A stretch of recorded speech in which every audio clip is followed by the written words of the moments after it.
All right, so let us go over some of these issues that we're having with storage. So the first thing to remember, if I'm going to use my photos as an example, is I have 18,000 photos, 3,901 videos. If I go into my settings, and we're going to go into settings here, and I'm going to see how much data I'm actually using. So I'll go to manage storage. And you can see here on my phone, we've got about 376 gigabytes of data just in photos. And I've got another 103 gigabytes, so over 470 gigabytes of data that I've physically created.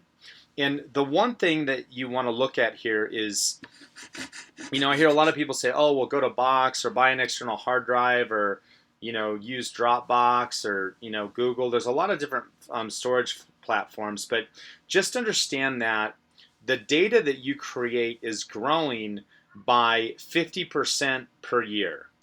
So why is that? And there's a lot of reasons why. Some of them are for things like the resolution on the camera is a lot greater. And so, instead of taking pictures at 1,000 pixels, we're now taking them at 5,000 pixels. There's things like live photos now that take real-time video images, which store a lot of data when you use the Touch ID features. A video now is recorded at 4K. So there's because the technology is getting better, and as the images and things like that become higher resolution, it takes more information. So what is Apple doing? Well, what Apple does is the first thing that Apple does is if you turn on your iPhone storage, so optimize iPhone storage, what Apple's going to do is it's going to optimize the videos and the pictures for your 4-inch screen. And the thing to think about is, why do you need to watch a 4K video on a 4-inch screen? You don't. Why do you need to view a 5,000 pixel image on a 4-inch screen? You don't. So what Apple does is it optimizes the photos and the data just for your phone. So even though I have access to all 370 gigabytes of data, if I actually go on my phone here and I look, so out of 370 gigabytes of data that I've created just in photos and videos, Apple is going to compress that data by more than 95%. So let's take a look at what that looks like. Actually, I think it's by more than 95% now.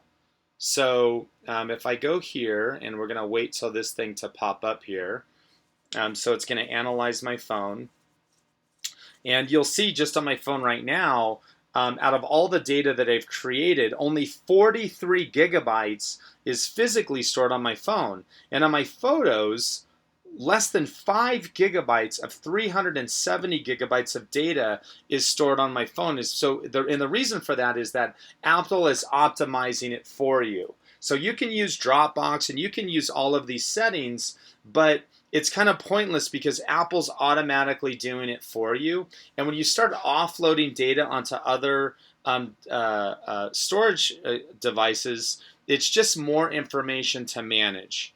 And considering the fact that data is growing at 50% per year, eventually you're going to have to upgrade your storage anyway, and Apple just makes it stupid simple.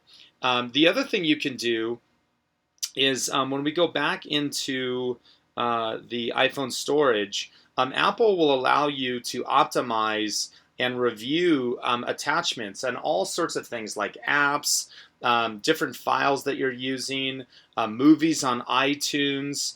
It literally will allow you to go into every facet of the phone and optimize your storage. So for example, here we can go into messages and we can optimize that storage. It shows you exactly where the data is coming from.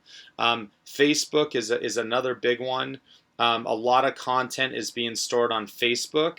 and that you actually have to manage through Facebook, but at least you can see where the data is coming from. So in a nutshell, I'll go ahead and show you my phone here. 256 gigabyte phone. I have over 400 gigabytes of data that I've created. So when you look at managed storage, I've got 376 there. There's 476 plus my backup is 30. Man, we're talking massive, massive data here, and less than 47 gigabytes is actually being used on your phone. So really cool feature. Just turn on optimize settings and your storage in your photos, and restart your phone, and you will be good to go.